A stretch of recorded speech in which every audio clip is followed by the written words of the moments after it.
Lily Madwhip must die. Chapter 20. Seeing double.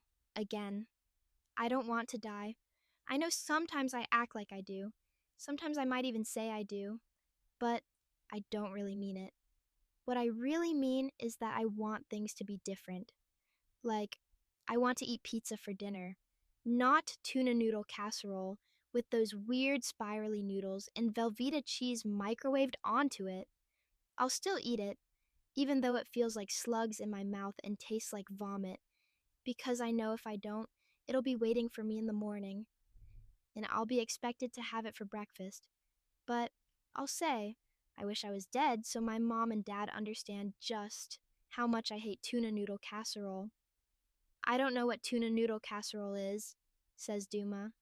It's a war crime, I tell him. I see. Duma is digging a hole.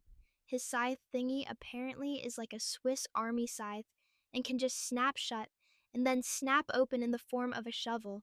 When he started, I thought he was digging my grave since his plan is apparently to just let me die. What happens to angels when they die? I ask him. We don't, he replies, tossing another shovelful of dirt onto the pile. I think back to seeing Nathaniel getting split open from his chest to the top of his head and seeing all the stuff inside him. Abaddon was pretty angry about that. Or was he pretending? He could have been pretending. But Nathaniel didn't die. Abaddon took him to that doctor and had her stitch him back together. I wonder how he's doing. What must it feel like to not be able to die but get ripped in half like that? I bet it sucks. Ma answers my question by howling in pain down the street. He's still hollering things at us, but he can't see us in his current state, so he's not really a threat. Every now and then he cries out and it sounds pained, and I feel bad that he got cut open by a trident and then mauled by a cleaner ball. Then what's the point of all this? I ask. Samael gets loose, hurts people, takes over the veil. We fight him, but we can't kill him. So it's like that thing in chess games where you both got just your kings and nobody can win. Duma doesn't answer. He just jams his shovel into the ground and scrunches it around for a bit. I can't tell if he's really focused on this hole he's digging or trying to avoid answering my question. Are you really focused on digging that hole or trying to not answer me? He looks up for just the briefest moment, both, then goes back to avoiding the question by digging his hole. I wander over to the wreckage of the cleaner ball and pull some janky metal bits out. I grab so many that I need to use my shirt to carry them, but I tore my shirt, and it makes a terrible carry bag. Also, there's a bunch of sticky blood on my clothes still from my tummy wound that looks like it's seeping a bit. I keep forgetting I've got it since the pain got taken away. I never did wipe that rune off. My forehead. I wish I had a mirror. A full-length mirror appears in the street next to me. It looks just like one my mom used to have in her walk-in closet. Of course, a mirror just appears. I forget where I am sometimes. Yep, the rune is still on my forehead, crusty around the edges, but wet looking like the blood Samael wrote it with just won't dry. Holy crap, I look like a wreck. I'm all covered with dirt and specks of blood. My eyes look really tired. Oh, right, I am really tired. The mirror tips backward and falls flat on the road since nobody was holding it up. It shatters into a zillion million pieces. That's 7 years bad luck. Maybe luck is like Donkey Kong though, and when you reach a high enough bad luck score, it flips back to 0. Dumas looks up from his hole. What was that noise? What are you doing over there? I leave a trail of janky bits on the ground as I trot back over to him with arms full of janky bits. I'm just collecting janky bits, I tell him, dumping out my collection on the grass. Don't play with cleaner parts, he says sternly. You could cut yourself. I'm already cut though, so the point is kinda moot. I try to make a cleaner parts tower, balancing them on each other, but they're all so weird shaped that they don't stay up. When that gets boring, I grab my demon-killing trident and start digging my own hole next to Duma's. How big do we gotta make these holes? Duma wipes his forehead as if he's sweating. It's not about the size of the hole, it's about the amount of dirt. He tosses the shovel onto the lawn and climbs out of his hole. The dirt pile is pretty large at this point. He does a thing with his hand like he's measuring the dirt pile's height, even though he can't possibly tell how high the dirt goes. Or at least, I can't. After several hand motions and a glance in my direction, he nods.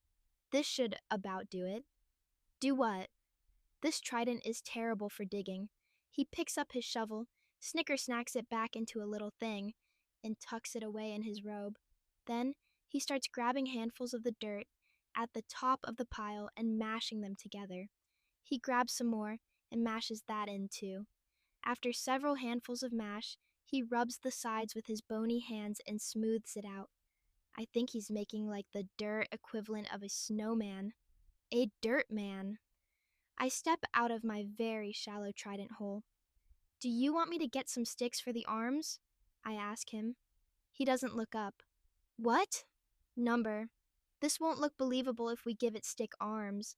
I look at his creation. It's kinda dumpy and ugly. It's dirt. I scan the horizon for enemies. Ashes to ashes and dust to dust, he says as he scoops some dirt from the bottom and packs it onto the sides at the top. Right, whatever that means. For afar I thou art, and unto Afar shalt thou return. He's not wrong, I'm pretty far from home. I feel lost at sea in this place. There isn't even a raft or a desert island to hang out on and wait for rescue. I'm swimming, and the ocean is endless, and there's sharks and cleaner balls circling. Dumas drops to his knees and starts molding the bottom half of the dirt person to have a pair of stumpy legs with goofy feet. He works fast, his bone fingers clicky-clacking so fast at times that they look like blurs. I hate to say it, but I'm impressed by the amount of detail he's put into it, but it still just looks like dirt to me. It still just looks like dirt, I tell him as he carves little toes in the goofy feet. It will look more natural once you breathe life into it. I beg your pardon? Once you breathe life into it, it will take on a more natural appearance.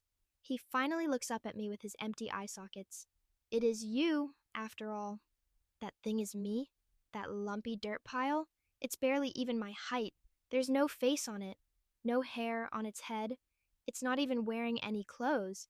It's a naked, lily-high pile of dirt with leg stumps and arms stuck to its side. Another thought crosses my mind. If I breathe life into it, do I have less life?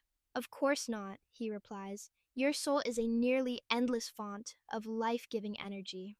Are you saying I'm like a human energon cube? Dumas stands up and pretends to brush stuff off his robes, even though there's nothing there. He puts his hands on his hip bones and studies his dirt lily. After a moment, he responds, I don't know what an energon cube is, but sure. We both just stand there quiet for a moment. The street is dark, as always. The house in front of us has a light on in the window, and there's a lady and a guy dancing together. They look young and dressed in outfits like I've seen in my Nana's photo album from the 50s. Every now and then, the lady stops looking young and becomes an old lady about my Nana's age. When she does, the guy disappears entirely. It's always just for a second, and then they're dancing again, holding hands and smiling at each other. I smile. Down the street, Mott screams, I am eternal. The moment is gone. Doma puts a hand on my shoulder and pushes me toward the dirt pile. I look back at him and he just does that nod thing adults do where they're saying, go do it, without using their mouths. Go do what? Do I just blow on it? I blow on the dirt pile. Some dirt falls off. The pile doesn't spring to life. Not like that, Duma says, in a tone like I'm supposed to just naturally know how to breathe life into a dirt pile. You have to breathe your essence into it. Breathe my essence? Right. What the hell does that even mean? I lean into where maybe the dirt lily's ear would be. I close my eyes and take a deep breath. I think of happy thoughts. My mom and dad and Roger are celebrating my birthday. There's a cake and it says my name on it. They're singing the song. Well, Mom and Dad are. Roger isn't. I count the candles. I make a wish. I wish you guys were alive again. And then I blow out the candles. The dirt pile's head falls off. Duma gasps loudly. What was that? He shouts, gesturing at the headless pile of dirt. I don't know, I yell back. I was thinking happy thoughts. He shoves past me and starts packing a new dirt head onto his pile. Happy thoughts? He scolds me. Who told you to think happy thoughts? Just breathe your essence into the damned thing. This isn't Neverland. This is the Vale. So, you know Peter Pan, but you don't know tuna noodle casserole, Rambo, or Energon cubes? Peter and Wendy is a literary classic, says Duma. I personally escorted Mr. Barry to his final reward back in 1937. I walk away and throw my hands in the air. Whatever, whatever, whatever, seriously, whatever. I'm not an angel, you know. I don't know how everything works here. I don't even know how the TV remote makes the TV turn on. I'm 12 years old and I'm still studying math and science in school. Not special math like algebra. Just math. Math so plain, it's just called math. You can't keep treating me like I'm one of you. Duma finishes putting the head back on his dirt pile. He brushes nothing off his robe again. Then he turns to me. You're right. Yeah, I know. I'm sorry. He walks over to me and puts a bony Skeletor hand on my shoulder again. I'm not used to dealing with children. He pauses a moment. Live children, that is. Take my hand and let me guide you. He extends his other bony hand toward me. Can we, do the guiding without the hand holding? I ask. He drops his hand. Sure. Together, we go over to the dirt lily with its head reattached. I stand in front of it and look at its faceless head. Duma stands behind it and hovers over the two of us. Take a deep breath, like you did earlier, but before you exhale, imagine a piece of your heart breaking off and traveling to your lungs. It settles in your alveoli. It feels warm, just a warmth sitting in your chest, waiting for you to gently breathe it out, breathe. What the hell is an alveoli? I don't ask this. I just imagine the rest. I can feel it.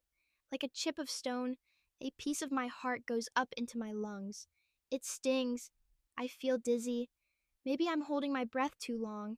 I should breathe it out, but my chest doesn't feel warm yet. Gotta wait for the warmth. Dumas watches. What are you doing? Don't interrupt me now, I'm so close. There it is, a nice warm feeling. I breathe it out slowly, making sure not to breathe out my nose because then I'm just blowing life essence out all over my upper lip and shirt. The dirt glows softly like every grain is turning into a firefly. I used to catch fireflies in a jar and put in some twigs and leaves and watch them climb around with their little butts softly glowing like car blinkers. Meanwhile, Roger would run around with a badminton racket, yelling, "Look, Lily, Stardust," and swinging at the fireflies with it. My cousin Susie used to call them lightning bugs. I think fireflies makes more sense since they don't shoot lightning out their butts, but they do look like they got little butt fires going on. The dirt pile glows from top to bottom. Then there's a flash that makes me look away. When I look back, I'm looking myself in the face. Again, I suddenly have a flashback to when Samael took the form of a bloody version of me and my heart leaps in my chest. Oh God! I stumble backward and fall in the hole Duma dug. Other me blinks. She's got no eyelashes or eyebrows or hair. But she does have a brown t-shirt and pants on somehow, which I find lucky since I don't want to have myself running around naked in other people's dreams. As I watch, a big, crinkly bushel of hair sprouts out of her head like in a Chia Pet commercial, falling around her face and ears. Other me points at me in the hole. It fell down, she declares. Yes, it did, Dumas says dryly. We're lucky it didn't fall apart. What's this it? I'm the original? Dirt me seems to have the mistaken idea that I'm the one made from dirt. Oh no, I'm not the one made from dirt, am I? I swear I was the one just breathing life into the other just a moment ago. No, I saw the hair sprout out of her head. She's definitely the copy.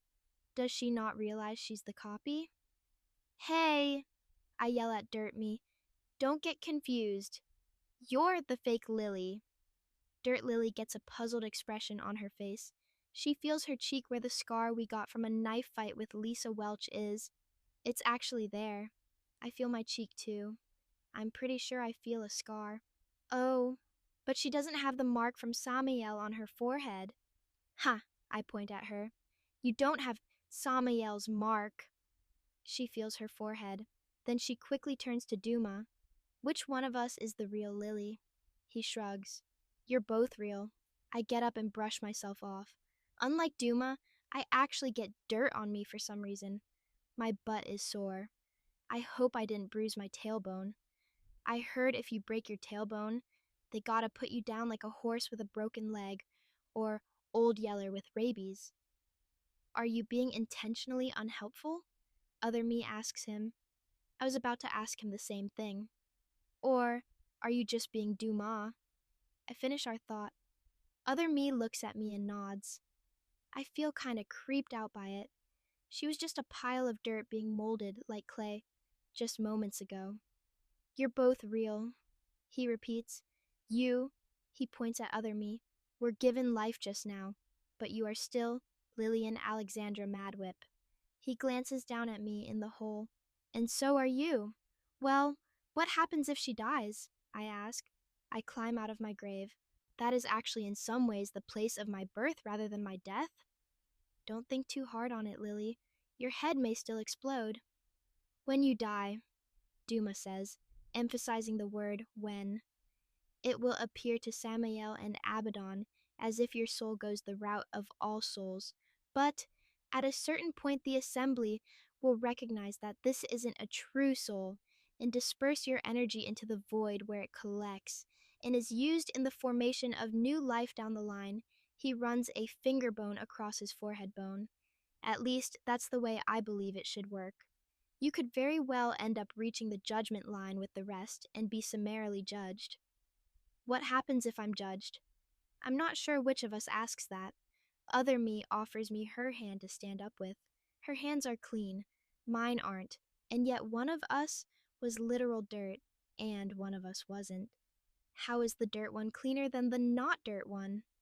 Once again, Duma doesn't answer. He just clacks his jaw shut, then adjusts his robe like someone getting ready to go out for a night on the town. All right, we should get going. Azrael is likely already aware that one of the cleaners has been taken out. I don't know where his allegiance lies, but the fact that a cleaner was sent after us to begin with doesn't give me much hope. Other Me and I look at each other and shrug.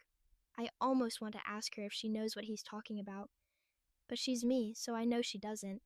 In fact, she probably was about to ask me the same thing.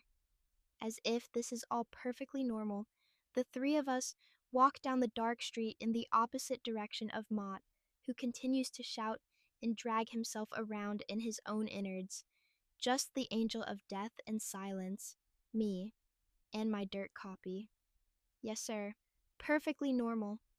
Half a block away, I feel a nudge on my arm. I look over at Other Lily.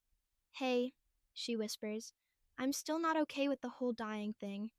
If you were me, you wouldn't want to die either. I am you, I tell Me. Her, I tell her.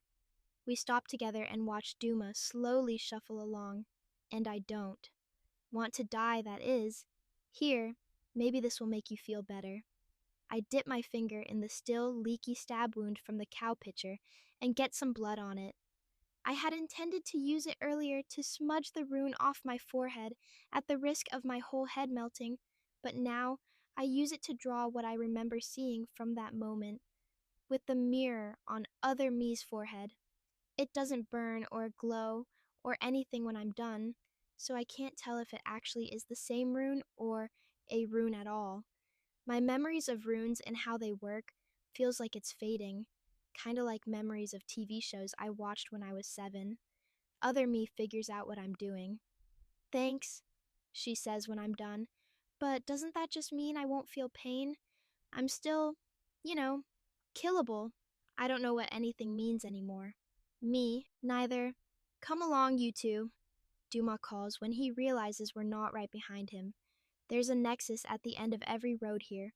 From one we can reach the focus, and from there, connect with Pashgar, and hopefully your friend Meredith, in Baradiel, assuming she found him. I also hand Other Me a pair of janky cleaner parts I managed to jam together, so one forms a makeshift handle and the other a jagged blade. She doesn't ask me what it's for because she knows. We nod at each other silently, and she sticks it in her pants pocket. I can't believe she has pants. Pockets.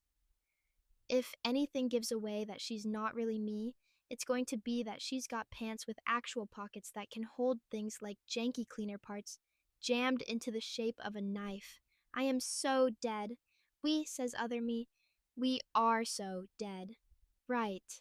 We are so dead.